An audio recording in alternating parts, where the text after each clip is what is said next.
জমিয়ে বৃষ্টি পড়ছে। একটা ব্যাগ আর একটা বড় গামলা মাথায় চাপিয়ে হাঁটছে চপওয়ালা। এহে, বৃষ্টিটা দেখছি আরও জোরে নামলো। এই বৃষ্টিতে কেমন বিক্রি হবে কে জানে, কিছুই যে বুঝতে পারছি না। অবশ্য এমন বৃষ্টির দিনে চপ মুড়ি খেতে ভালোই লাগে, দেখি কি হয় আজ। চপওয়ালা দোকানে চপ ভাজছে। একজন ক্রেতা ছাতা মাথায় তার দোকানের সামনে এলো।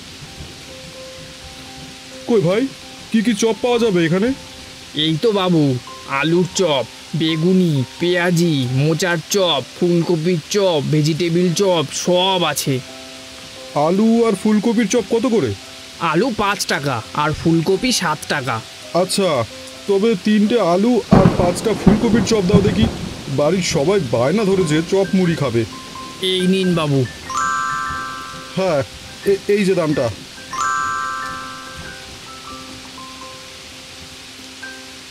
তিনজন লোক বৃষ্টির মধ্যে দৌড়ে এলো চপের দোকানে। ইস, বৃষ্টিটা আবার জোরে এলো রে। এই বৃষ্টির মধ্যে ছাতা নিয়েও ভিজে যাব, তার চেয়ে বরং এখানে বসে দুটো চপ খেয়ে নিই। হ্যাঁ ভাই, ঠিকই বলেছ।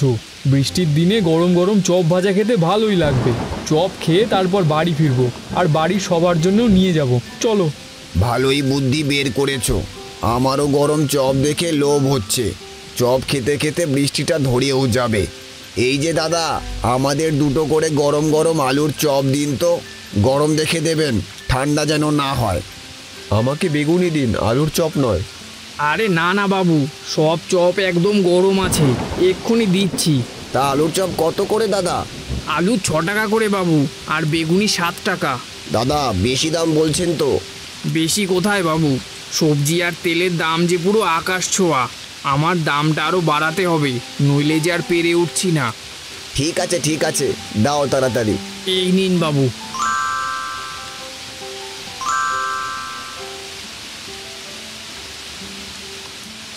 কিছুক্ষণ পর একজন মহিলা আর দুজন ক্রেতা এলো। আমাকে 5টা ফুলকপির চপ দিন তো দাদা, তাড়াতাড়ি দেবেন। এহে, বৃষ্টিতে একেবারে ভিজে গেলাম। এই যে দাদা, আমারে 4টে আলুর চপ আর 4টে পেঁয়াজি দাও। আমাকে 3টে মোচার চপ আর 3টে বেগুনি দাও তো। গরম গরম দেখে দেবে। হ্যাঁ, সব গরম আছে বাবু, তবে একটুখানি দাঁড়ান, এই দিদিমণিকে আগে ছেড়ে দিই। এই নিন দিদি। কত দেব? 35 টাকা দেবেন। এই নিন। এবার আমারেও দাও 4টে আলু আর 4টে পেঁয়াজি। কত দাম? 48 টাকা বাবু। এত টাকা কি করে হয়? আলুর চপ আর পেঁয়াজি 6 টাকা করে, বাকি সব 7 টাকা। আচ্ছা, দাও দাও। আমাকেও দাও তাড়াতাড়ি। এই তো বাবু দিচ্ছি, দাঁড়ান। ফাঁকা দোকানে চপওয়ালা বসে আছে। সব চপ বিক্রি হয়ে গেছে আজ। বৃষ্টিতে মনে হয় আমার বিক্রি আরও বেড়ে গেছে। 5 টাকার চপ সব 6 টাকা 7 টাকা, যা দাম চাইছি তাতেই লোক কিনে নিয়ে যাচ্ছে। এই সুযোগে আরও বেশি করে লাভ করতে হবে। কাল থেকে সব চপের দাম 10 টাকা করে দেব। তাতে এই বৃষ্টি আর ঠান্ডার মধ্যে লোকেরা সবাই ভালোই চপ কিনবে। আরও একটা ফোন দিয়ে এসেছে মাথায়, কাল থেকে বরং কম দামি সবজি আনবো, তাতে আমার লাভটাও আরও বেশি হবে। টাকা রোজগারের সুযোগকে যে কাজে লাগায় তাকেই তো আসল বুদ্ধিমান বলে। হে হে হে হে হে।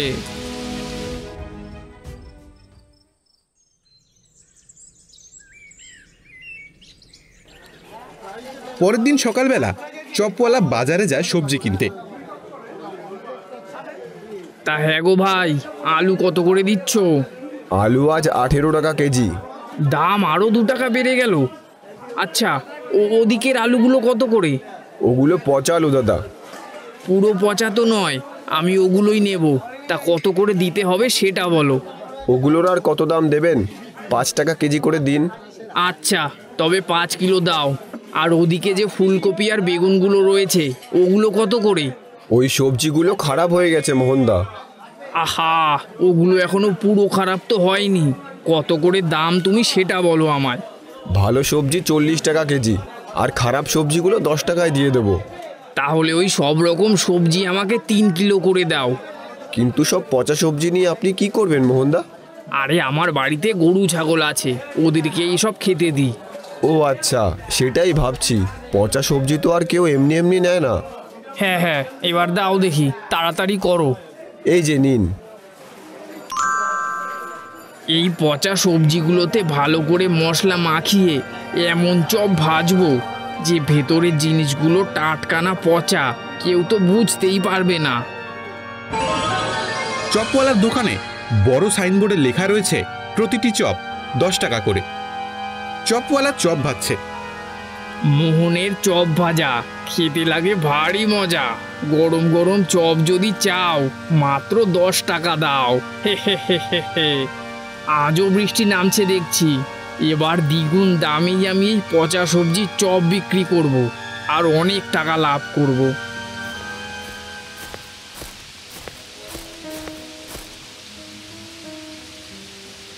আলুর চপ কত করে দাদা? যেই চপই নেবেন মাত্র 10 টাকা করে বাবু। বলেন কি, একটা আলুর চপ 10 টাকা? হ্যাঁ বাবু, জিনিসপত্রের দাম তো রোজ আগুনের মতো বাড়ছে। চপের দাম না বাড়ালে আমার যে লোকসান হয়ে যাবে। সে ঠিক কথাই বলেছেন, জিনিসপত্রের দাম রোজই বাড়ছে। হ্যাঁ বাবু, আপনি একবার খেয়ে দেখুন। একবার খেলেই আমার দোকানে আপনাকে বারবার আসতে হবে। ঠিক আছে, দিন দেখি 5টা আলুর চপ আর 5টা বেগুনি দিন। এই নিন বাবু। হ্যাঁ, এই যে দামটা।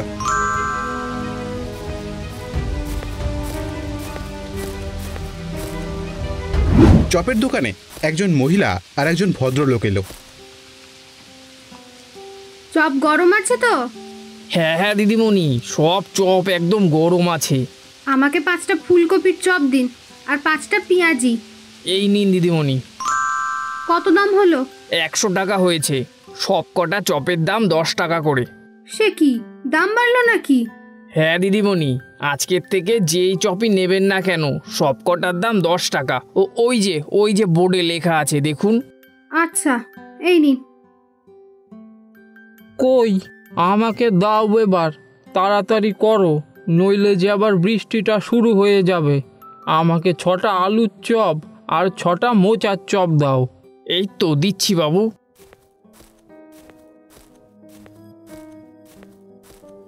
চপওয়ালা ফাঁকা দোকানে টাকা গুনছে। হে হে, আজ সব চপ শেষ। দাম বাড়িয়ে অনেক টাকা লাভ করেছি। বলতে গেলে তো পুরোটাই লাভ। পচা সবজি কিনতে তো আমার তেমন খরচ হয়নি। আর কিছুদিন যদি এভাবে চালাতে পারি তাহলে আমার প্রচুর টাকা জমে যাবে। পচা সবজির ভেজেছি চপ, খায় যে সবাই গপ গপ। চপের ঝুড়ি হলে ফাঁকা, জমবে আমার অনেক টাকা। হে হে হে হে হে।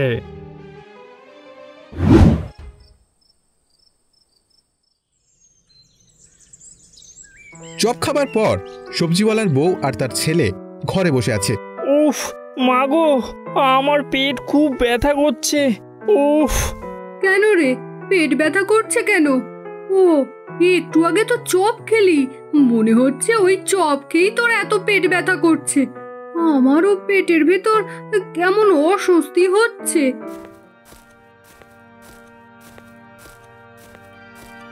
তোমরা বুঝি মোহনের দোকানের চপ খেয়েছো? হ্যাঁ দিদি, একটু আগে খোকন গিয়ে মোহনের দোকানের চপ নিয়ে এলো। ও খেলো, আমিও একটা খেলাম। খেতে বেশ ভালোই লাগলো, কিন্তু এখন আরে কি বলবো, কাল আমি ফুলকপির চপ এনেছিলাম, সেগুলো খেয়ে আমার আর আমার মেয়ের পেটেও খুব ব্যথা হয়েছিল। কি হয়েছে খোকনের? ও আমার পেট চেপে শুয়ে আছে কেন? এই তো তুমি এসেছো, এই দেখো না, খোকন একটু আগে মোহনের দোকান থেকে চপ এনে খেলো, তারপরই বলছে পেটে খুব ব্যথা করছে। আমারও চপ খেয়ে কেমন অস্বস্তি হচ্ছে। আর এই দিদিও বলছে কাল ওই দোকানের চপ খেয়েই দিদির মেয়েরও পেটে খুব ব্যথা হয়েছিল। কি বললে? মোহরের দোকানের চপ?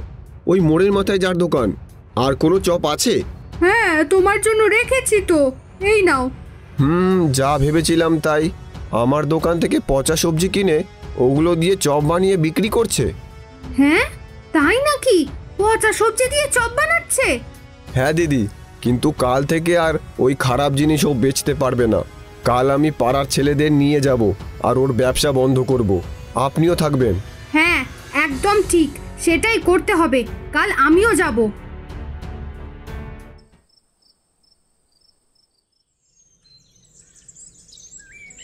মোহনের দোকানে দুজন ক্রেতা দাঁড়িয়ে চপ কিনছিল। এই যে বাবু, নিন, খেয়ে দেখুন। একবার খেলে বারবার আসতে হবে আপনাকে এই মোহনের দোকানে। সবজিওয়ালা কয়েকজন লোক আর দুজন মহিলাকে নিয়ে মোহনের দোকানের সামনে এলো। মোহনদা, এই দোকান আর থাকলে তো তবে তোমার খরিদ্দার আবার চপ কিনতে আসবে। মানে কি বলতে চাও কি তুমি? বলি, আমার কাছ থেকে পচা সবজি নিয়ে এসে সেগুলো দিয়ে বেশি দামে চপ বিক্রি করা তোমার আজই শেষ। পচা সবজি? হ্যাঁ দাদা, এই চপ খেয়ে আমার বাড়ির লোক, বাচ্চারা সবাই অসুস্থ হয়ে পড়েছে। ভেঙে দাও ওর দোকান। হায় হায়, লোভ করে বেশি লাভ করতে গিয়েছিলাম। আমার দোষেই আমার ব্যবসা পুরো বন্ধ হলো আমার চপ ভাজা। লোভের ফলে পেলাম সাজা, করেছিলাম লোভের আশা, লোভ যে বড়ই সর্বনাশা।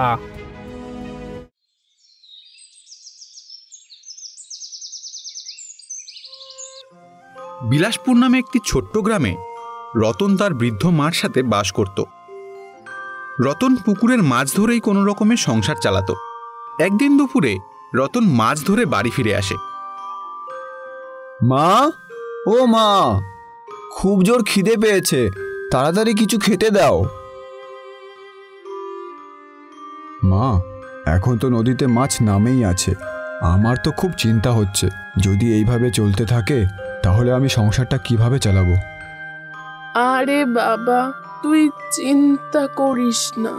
সারাদিন তুই এত পরিশ্রম করিস, দেখবি ভগবান নিশ্চয়ই কোনো না কোনো রাস্তা বের করেই দেবে। রতন খেতে বসে তার মার সাথে কথা বলতে থাকে।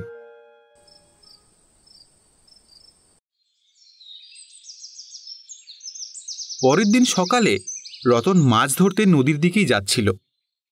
তখনই গ্রামের রাস্তায় রতনের সাথে দেখা হয়ে যায় সেই গ্রামের জমিদার আদিত্য নারায়ণের সাথে।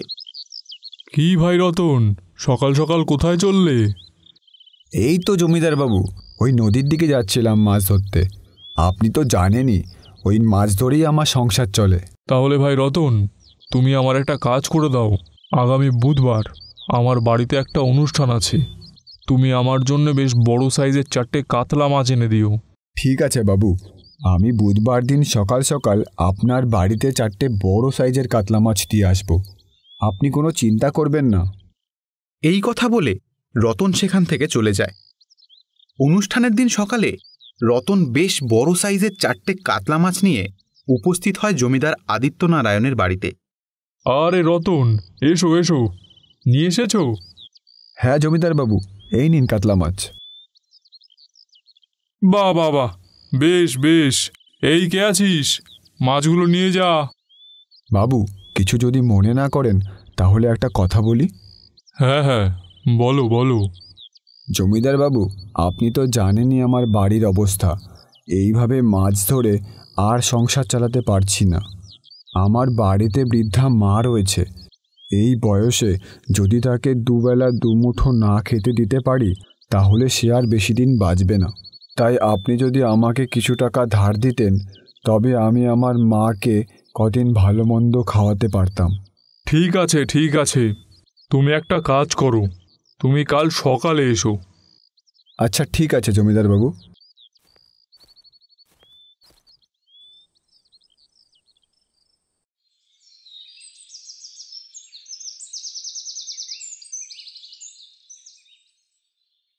বুঝলে রতন, আমি জানি তুমি খুব ভালো মানুষ, কিন্তু তুমি যে খুব গরিব। টাকা তো আমি তোমায় দিয়ে দেব, কিন্তু আমার টাকা যে আমায় সুদ সমেত ফেরত দিতে হবে, পারবে তো? ঠিক আছে জমিদার বাবু, আপনি চিন্তা করবেন না, আমি যেমন করে হোক আপনার টাকা ফেরত দিয়ে দেব। এই কথা শুনে জমিদার রতনকে টাকা দেয়। রতন সেই টাকা নিয়ে নিজের বাড়িতে চলে আসে। কে হলো বাবা, কোথায় গেছিলি? আমি কখন থেকে তোর জন্য অপেক্ষা করছি। রতন তার মাকে সব কথা খুলে বলে। তুমিই বলো মা, আমি আর কি করতাম? ঘরে তো কোনো খাবারই নেই। এই জন্যই তো আমি জমিদার বাবুর কাছ থেকে এই টাকাগুলো ধার নিয়ে আসলাম। এখন আমি এই টাকা দিয়ে তোমার জন্য কিছু খাবার নিয়ে আসবো। বাবু, আজ যদি তোর বাবা বেঁচে থাকতো তাহলে আমাদের এই দুর্দিন আর দেখতে হতো না। তোর বাবা এই গ্রামে চপ বানিয়ে বিক্রি করত। পুরো গ্রামে ওনার মতো চপ আর কেউ বানাতে পারতো না। সত্যি মা, বাবা এত ভালো চপ বানাতো? বাবু, তুই একটা কাজ কর, যেই টাকাটা নিয়েছিস সেই টাকা দিয়ে তুই চপ বানানোর সব জিনিসপত্র কিনে নিয়ে আয়। আর চপ বানিয়ে বাজারে গিয়ে বিক্রি কর। চপ বিক্রি করে তুই যা টাকা পাবি সেখান থেকে তুই জমিদার বাবুর টাকা শোধ করে দিবি। হ্যাঁ মা, তুমি ঠিক বলেছ, আমি এই রকমই করব। তুমি দেখবে মা, আমি খুব মন দিয়ে চপ বানাবো, আর বাবার মতো পুরো গ্রাম আমাকে চিনবে। রতন তার মায়ের কথা মতো বাজার থেকে সমস্ত জিনিসপত্র কিনে নিয়ে আসে। তারপর রতন চপ বানাতে শুরু করে। রতনের মাও তাকে সাহায্য করে। কিছু সময়ের মধ্যেই তারা চপ বানিয়ে প্রস্তুত করে ফেলে। মা দেখো কতগুলো চপ হয়েছে। আচ্ছা মা, আমি তাহলে এগুলো নিয়ে বাজারের দিকে যাই। হ্যাঁ বাবা, যা। তারপর রতন ঝুড়ি ভরে চপ নিয়ে বাজারে যায়। আর বাজারে এসে সে চপ নিয়ে দাঁড়িয়ে পড়ে আর জোরে জোরে আওয়াজ দিতে থাকে, আমার প্রিয় গ্রামবাসী, গরম গরম চপ খেতে হলে চলে আসো আমার কাছে। গ্রামের কটা লোক রতনের আওয়াজ শুনে তার কাছে ছুটে আসে। আরে রতন, তুই আবার চপ বিক্রি করছিস নাকি? তুই পারিস চপ বানাতে? তুই তো সারাদিন ও নদীতে মাছ ধরে বেড়াতিস, এই চপের ব্যবসা শুরু করলি কবে থেকে? আরে ঠিক আছে, আগে রতনের চপ খেয়ে তো দেখি কেমন বানায় চপ। দে তো ভাই রতন, আমাদের চপ দে দেখি। হ্যাঁ হ্যাঁ, এখনই দিচ্ছি। খেয়ে বলুন তো কেমন হয়েছে আমার এই চপ। আরে আরে রতন, এটা তুই কি বানিয়েছিস? ইস, কিছু দিয়েছিস এর ভেতরে নাকি খালি লবণ আর লঙ্কার গুঁড়ো দিয়ে বানিয়েছিস? পুরো মুখের স্বাদটাই আমার নষ্ট করে দিলি রে। ঠিক তখনই পাশের একটি চপের দোকান থেকে কালু জোরে জোরে আওয়াজ দিতে থাকে, আরে ভাই এখানে এসো, একদম গরম গরম চপ খেয়ে যাও, গরম গরম। কোথায় তোমরা ওই রতনের বেকার চপ খাচ্ছ? আমার কাছে এসো আর একদম সুস্বাদু চপ খেয়ে যাও, এসো এসো। কালুর আওয়াজ শুনে ওই দুজন গ্রামবাসীরা রতনের দোকান থেকে চলে যায় কালুর দোকানে। আর রতন এটা দেখে খুবই দুঃখ পায়। তারপর সে বাড়িতে চলে আসে।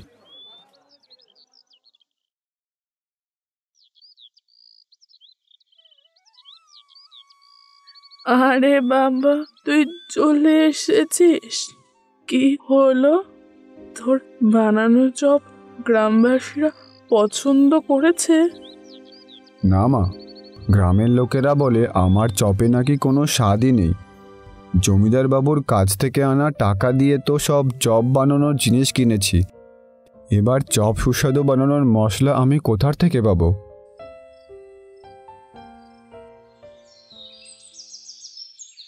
পরের দিন সকালে জমিদার বাবু তার একজন লেঠেল নিয়ে এসে হাজির হয় রতনের বাড়িতে। রতন, এই রতন, কোথায় আছো? বাইরে এসো। আমার টাকাটা তো নিয়েছো সেই কবে, সেটা তো শোধ করতে হবে, নাকি টাকাটা হজম করে নেওয়ার ফোন দিয়ে এঁটেছো? তখন রতন আর তার মা বাইরে বেরিয়ে আসে। আমাকে আপনি ক্ষমা করে দিন জমিদার বাবু, আমি খুব তাড়াতাড়ি আপনার সব টাকা শোধ করে দেব। দেখো রতন, এসব আমি বুঝি না।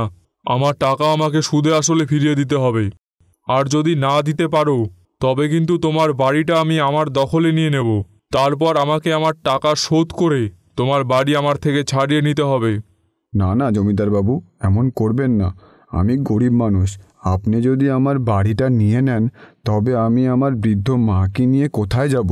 জমিদার আদিত্যনারায়ণ রতনের কোনো কথাই শোনেন না। সে তার লেঠেলকে দিয়ে রতনের ঘরের সব জিনিসপত্র বাইরে ফেলে দেয়। তারপর তারা ওখান থেকে চলে যায়। রতন মনের দুঃখে ওর বানানো চপগুলো নিয়ে বাজারে চলে যায়। আর বাজারে গিয়ে চুপচাপ দাঁড়িয়ে থাকে। ঠিক তখনই একটা বুড়ো লোক কালুর দোকানের সামনে গিয়ে কালুকে বলে, বাবা, আমি অনেক দিন ধরে কিছু খাই না, আমাকে কিছু খেতে দাও, ভগবান তোমার অনেক মঙ্গল করবে। আরে যাও যাও এখান থেকে, এখন বিরক্ত করো না, দেখছো না কত ভিড় রয়েছে এখানে। বুড়ো লোকটা কালুর দোকান থেকে চলে আসে।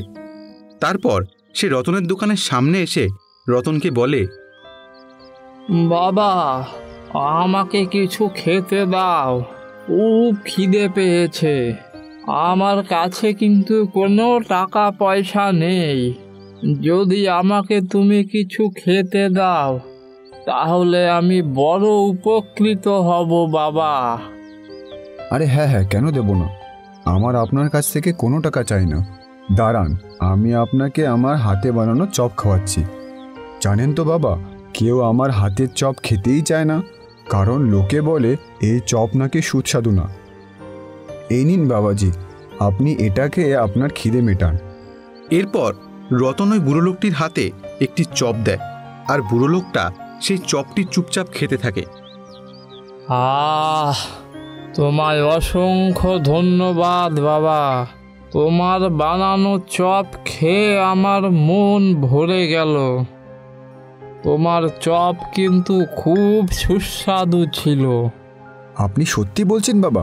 আমার চপ সত্যি সুস্বাদু ছিল? আরে হ্যাঁ বাবা, আমি সত্যি কথাই বলছি। যদি তোমার বিশ্বাস না হয় তাহলে তুমি একটা খেয়ে দেখো। সত্যি তো বাবাজি, এটা তো খুবই সুস্বাদু। কিন্তু বাবাজি, আমি তো চপে কিছুই মেশাইনি যাতে আমার চপ এত সুস্বাদু হবে। তাহলে এটা কি করে হলো বাবাজি? এই সব তোমার ভালো মন আর সততার জন্যই হয়েছে। তুমি নিজে এত সমস্যার মধ্যে থাকা সত্ত্বেও আমাকে সাহায্য করলে। এই গ্রামের সমস্ত লোকেদের যেন তোমার চপ সব থেকে ভালো লাগে, সেই জন্যে আমি তোমাকে একটা জাদুর মশলা দিচ্ছি। তুমি যখনই চপ বানাবে তারপর ওই চপের ওপর এই মশলাটা ছিটিয়ে দেবে।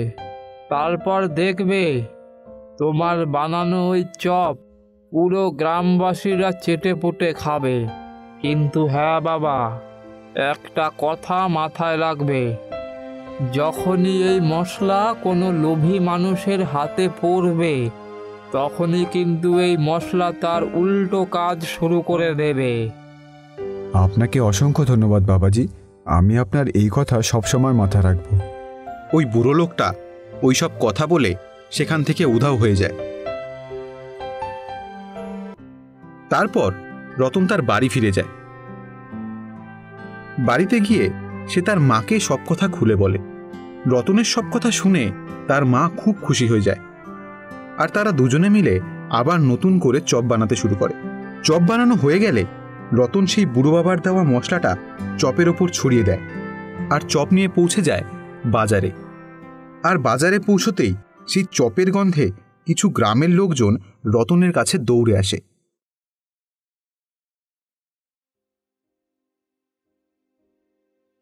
আরে বাহ রতন ভাই, তোমার চপ দিয়ে তো খুব সুন্দর গন্ধ বেরোচ্ছে। বাহ বাহ বাহ, দাও দাও, আমাদের একটা করে চপ দাও তো দেখি।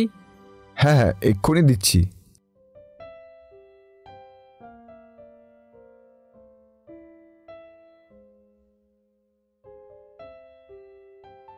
আরে বাহ, কি সুন্দর হয়েছে তোমার চপটা।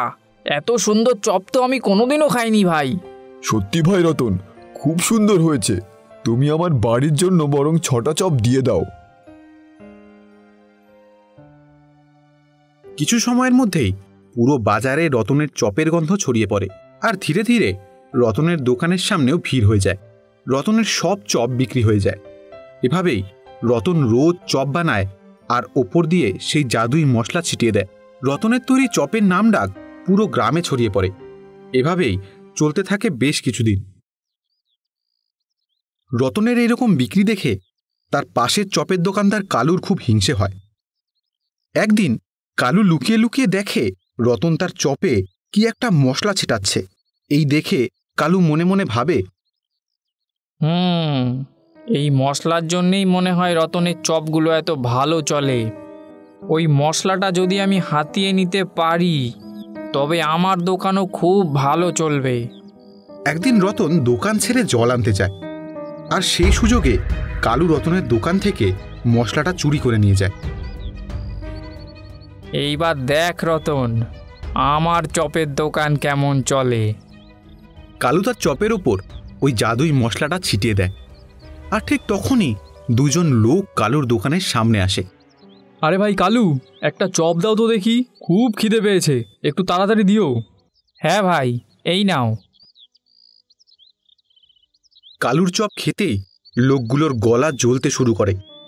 আরে ভাই, এটা কি খাওয়ালে? জল জল দাও, জল দাও, গলা জ্বলছে, জল দাও আমাকে। উফ, আর পারছি না, জল দাও। এইরকম চেঁচামেচি দেখে কালুর দোকানের সামনে লোকজন জড়ো হয়ে যায়। আর গ্রামের লোকেরা যখন সব ঘটনা জানতে পারে তখন তারা কালুকে গ্রাম ছাড়া করে দেয়। আর রতনকে কালুর দোকানটি দিয়ে দেয়। তারপর থেকে রতনও খুব আনন্দের সাথেই দোকান চালাতে থাকে, আর রতনের ওপর থাকে সেই বুড়ো বাবার আশীর্বাদ।